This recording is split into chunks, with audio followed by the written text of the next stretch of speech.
Sir ನಮಸ್ತೆ. Sir ನಮಸ್ತೆ. Sir ಈ ಸೋಫಾ ಚೆನ್ನಾಗಿದೆ ಸರ್, ಎಲ್ಲಿ ಪರ್ಚೇಸ್ ಮಾಡಿದ್ರಿ ನೀವು ಇದನ್ನ? ಸರ್ ಇದು ಸೋಫಾ ಸ್ನೇಹಿತರು ಬಂದು ಚಂದ್ರು ಅಂದ್ಬಿಟ್ಟು ನಂಬರ್ ಕೊಟ್ಟಿದ್ರು. ನಾವು ಶ್ರೀರಂಗಪಟ್ಟಣದಲ್ಲಿ ಲೊಕೇಟ್ ಆಗಿರುವ ಅಜ್ಜ ಎಲೆಕ್ಟ್ರಾನಿಕ್ಸ್ ಅಂತ ಹೋಗಿದ್ದು. ತುಂಬಾ ಚೆನ್ನಾಗಿದೆ ಸರ್, ಅವ್ರದ್ದು ಕಮ್ಮಿ ಬಜೆಟ್ ಅಲ್ಲಿ ತುಂಬಾ ಚೆನ್ನಾಗಿ ಮಾಡ್ಕೊಂಡಿದ್ದಾರೆ. ಬೇಕಾದವ್ರು ಏನಾದ್ರು ಬೇಕು ಅಂದ್ರೆ ಕಾಂಟ್ಯಾಕ್ಟ್ ಮಾಡಿ, ಅವ್ರ ನಂಬರ್ ಹಾಕಿರ್ತಾರೆ. ತುಂಬಾ ಚೆನ್ನಾಗಿ ಮಾಡಿದ್ದಾರೆ ಸರ್. ಎಷ್ಟು ಚೆನ್ನಾಗಿದೆ ಅಂದ್ರೆ ಕುತ್ಕೊಳ್ಳೋ ಫೀಲಿಂಗೇ ಬೇರೆ. 12 ಅವರ್ಸ್ ಕುತ್ಕೊಂಡ್ರು ನಮ್ಗೆ ಏನು ಬ್ಯಾಕ್ ಪೇನ್ ಬಂದಿಲ್ಲ ಇವತ್ತು. ಅಷ್ಟು ಚೆನ್ನಾಗಿದೆ ಸೋಫಾ ಸೆಟ್ಟು. ನಿಜವಾಗ್ಲೂ ತುಂಬಾ ಚೆನ್ನಾಗಿ ಮಾಡ್ಕೊಟ್ಟಿದ್ದಾರೆ. ದಯವಿಟ್ಟು ನಿಮ್ಗೆ ಏನಾದ್ರು ಬೇಕು ಅಂದ್ರೆ ಕಾಂಟ್ಯಾಕ್ಟ್ ಮಾಡಿ ಅವ್ರನ್ನ. ನಿಮ್ಗೆ ಖುಷಿ ಆಯ್ತು ಅಲ್ವಾ ಸರ್? ಖುಷಿ ಆಗಿದೆ ಸರ್, ತುಂಬಾ ಚೆನ್ನಾಗಿ ಮಾಡ್ಕೊಟ್ಟಿದ್ದಾರೆ ಸರ್. ಪ್ರೈಸ್ ಎಲ್ಲ ಯಾವ ತರ ಇತ್ತು? ಬೇರೆ ಕಡೆ ವಿಚಾರ ನಿಜವಾದ ಪ್ರೈಸ್ ಹೇಳಲ್ಲ, ನೀವು ಕಾಂಟ್ಯಾಕ್ಟ್ ಮಾಡಿ ನೋಡಿ. ನಿಮ್ಗೆ ತಲೆ ಕೆಡ್ತದೆ ಎಷ್ಟು ಕಮ್ಮಿ ಮಾಡ್ಕೊಟ್ಟವ್ರೆ ಅಂದ್ರೆ ನನ್ಗೆ ಅಸಾಧ್ಯ ಆಗ್ಬಿಟ್ಟಿದೆ.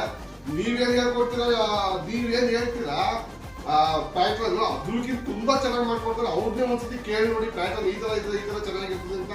ನಿಮ್ ಮನೆಗೆ ಬಂದು ವಿಸಿಟ್ ಮಾಡ್ಬಿಟ್ಟು ಅಳತೆ ತಗೊಂಡು ಎಲ್ಲಾ ತರನು ನೋಡ್ಕೊಂಡು ಹೋಗ್ತಾರೆ. ದಯವಿಟ್ಟು ಒಂದ್ಸತಿ ಕಾಂಟ್ಯಾಕ್ಟ್ ಮಾಡಿ ನೋಡಿ ಸೋಫಾ ಸೆಟ್ ಬೇಕಾದಲ್ಲಿ. Okay sir, thank you.